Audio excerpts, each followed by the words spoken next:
Hi everyone, welcome to UPSC history revisited. आइए देखते हैं कि न्यूज़ अपडेट्स में आज हम किस पर्टिकुलर पार्ट के बारे में, किस पर्टिकुलर चीज़ के बारे में पढ़ने वाले हैं। और ये है मंगोलियन कंजूर। मंगोलियन कंजूर ये काफ़ी हद तक कुछ समय से काफ़ी न्यूज़ में था। यहाँ पर 14 और 15 जुलाई के आसपास आपको मंगोलियन कंजूर से जुड़ी हुई कुछ न्यूज़ भी देखने को मिलेगी। तो आइए चलिए देखते हैं कि ये मंगोलियन कंजूर क्या है, इसकी क्या इंपॉर्टेंस है और ये न्यूज़ में क्यों था। सबसे पहला सवाल तो यही उठता है कि ये न्यूज़ में क्यों था।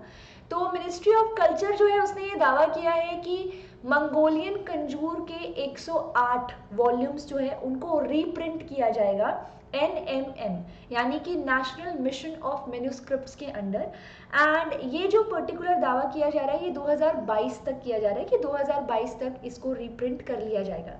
इवन अभी अभी जो धर्म चक्र डे सेलिब्रेट किया गया था 4 जुलाई को वर्चुअल तरीके से, गुरु पूर्णिमा 5 जुलाई को थी, उससे एक दिन पहले धर्म चक्र डे सेलिब्रेट किया गया था, जिसमें गौतम बुद्ध जो है उनकी टीचिंग्स जो हैं उनके बारे में काफ़ी चर्चा हुई, उसके बारे में काफ़ी यहाँ पर स्पीच डिबेट्स जैसी चीज़ें आपको देखने को मिलेंगी। ये वर्चुअली ही हुआ एंड यहाँ पर इंडिया के प्राइम मिनिस्टर जो हैं श्री नरेंद्र मोदी जो है उन्होंने यहाँ पर जनता को एड्रेस भी किया था ऑनलाइन ही। तो यहाँ इस पर्टिकुलर धर्म चक्र डे पर ही आप देखेंगे मंगोलियन कंजूर के पहले जो 5 वॉल्यूम्स हैं वो यहाँ पर छाप भी दिए गए हैं एंड इवन इनको पब्लिश भी कर दिया गया है। एंड इवन यहाँ पर प्रेसिडेंट को इन 5 वॉल्यूम्स को प्रेजेंट भी किया गया था धर्म चक्र डे पर। तो अब जानना बहुत ज़रूरी है कि ये मंगोलियन कंजूर क्या है और ये NMM national mission for manuscripts क्या है। तो चलिए पहले ये जानते हैं कि नेशनल मिशन फॉर मैन्युस्क्रिप्ट्स क्या है। नेशनल मिशन फॉर मैन्युस्क्रिप्ट्स की शुरुआत 2003 में हुई। ये एक तरह का मिशन था जो लॉन्च हुआ 2003 में। और इसका मोटिव क्या है, मतलब ये क्या चाहते हैं, क्या ऑब्जेक्टिव है इस पर्टिकुलर मिशन का। बहुत सारी ऐसी मैन्युस्क्रिप्ट्स हैं जो कि अनपब्लिश्ड हैं, बहुत सारी ऐसी मैन्युस्क्रिप्ट्स हैं जिसमें जो स्क्रिप्ट है, जो भी यहाँ पर लेटर्स जो भी लिखे गए हैं वो एक तरीके से काफ़ी ज़्यादा धुंधले हो गए हैं। उनको वापस से पब्लिश करना, रीप्रिंट करना बहुत ज़रूरी है, क्योंकि ये जो मैन्युस्क्रिप्ट्स होती हैं और इस तरह के जो सोर्सेज होते हैं वो काफ़ी हद तक स्कॉलर्स, हिस्टोरियंस और रिसर्चर्स के काम आता है। रिसर्च पेपर लिखना है, किसी पर्टिकुलर हिस्ट्री की फील्ड में रिसर्च कर रहे हैं, बुद्धिज़्म को प्रॉपर तरह से पढ़ रहे हैं या दूसरी किसी फिलॉसफी को पढ़ रहे हैं, तो दे डू नीड मैन्युस्क्रिप्ट्स। और यहाँ पर ये जो 2003 में लॉन्च हुआ NMM national mission for manuscripts, इनका ऑब्जेक्टिव यही था कि जितने भी अनपब्लिश्ड मैन्युस्क्रिप्ट्स हैं, जितने मैन्युस्क्रिप्ट्स को रीप्रिंट की ज़रूरत है उनको यहाँ पर किया जाए। और इसी के अंडर 108 वॉल्यूम्स जो हैं मंगोलियन कंजूर के भी छापे जाने की बात हो रही है। तो ये भी जानना बहुत ज़रूरी पड़ता है कि मंगोलियन कंजूर आखिर है क्या। बेसिकली मंगोलियन कंजूर जो है वो बुद्धिस्ट कैनोनिकल टेक्स्ट है, यानी कि इसमें बहुत ही ऑथेंटिक कंटेंट है बुद्धिस्ट स्टडीज से जुड़ा हुआ, और ये मंगोलिया से बिलोंग करता है, मतलब मंगोलिया जो है कंट्री उससे जुड़ा हुआ है।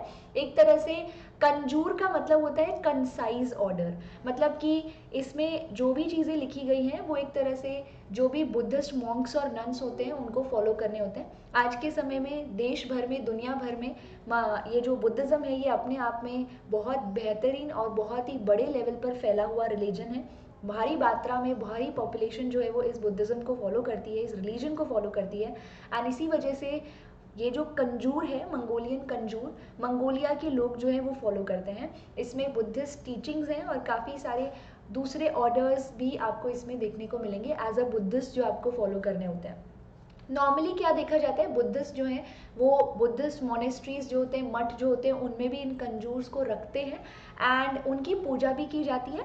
और डेली बेसिस पर एक बुद्धिस्ट को अगर आप देखेंगे तो वो इन कंजूर को पढ़ता भी है। जैसे हिंदुज़्म में भगवत गीता है या इस्लाम में कुरान है, उसी तरह से मंगोलिया में आप लोगों को इसी तरह से इस कंजूर को डेली बेसिस पर रोज़ पढ़ते हुए देखेंगे, रिसाइट करते हुए देखेंगे।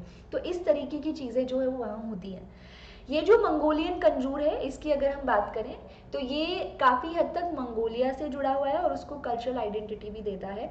इसके साथ साथ यहाँ पे इस पर्टिकुलर मंगोलियन कंजूर का जो ट्रांसलेशन है वो तिब्बतन लैंग्वेज से हुआ है। जो इसकी ओरिजिनल लैंग्वेज है वो क्लासिकल मंगोलियन लैंग्वेज ही है। यहाँ अगर हम मंगोलिया की बात करें आखिर ये मंगोलियन कंजूर जो है इन्हें भारत क्यों छापना चाहता है। तो अगर आप देखेंगे इंडिया और मंगोलिया जो है उसके बीच में काफ़ी अच्छे बेहतरीन यहाँ पर कनेक्शंस काफ़ी पहले से ही बने हुए हैं। यहाँ पर बुद्धिज़्म, अगर प्राचीन भारत की बात करें तो बुद्धिज़्म जो है वो मंगोलिया बहुत से इंडियन बुद्धिस्ट मॉन्क्स के द्वारा ले जाया गया था। वहाँ तक बुद्धिज़्म का जो फैलाव है वो इन्हीं बुद्धिस्ट मॉन्क्स के ज़रिए, अम्बेसडर्स के ज़रिए, स्कॉलर्स के ज़रिए मंगोलिया तक पहुंचा। तो ये सारी चीज़ें जो है वो काफ़ी हद तक बहुत इंपॉर्टेंट है। मंगोलिया अपने आप में बुद्धिज़्म की वजह से भारत से काफ़ी हद तक कनेक्टेड भी है और इसी वजह से आप यहाँ पर इस तरह के कनेक्शन को काफ़ी स्ट्रॉन्ग देखेंगे। नाउ द पॉइंट इज़ 1955 में ही मंगोलिया एज अ कंट्री, उसके साथ इंडिया ने अपने कुछ डिप्लोमेटिक रिलेशंस जो है उनकी शुरुआत की थी एंड उन्हीं रिलेशंस के चलते इस पर्टिकुलर रिलेशन को और ज़्यादा स्ट्रॉन्ग करने के लिए ये जो पर्टिकुलर स्टेप है मंगोलियन कंजूर को 108 वॉल्यूम्स जो मंगोलियन कंजूर के हैं उनको छापने का, ये एक बहुत बड़ा स्टेप जो है वो इंडिया ने लिया है।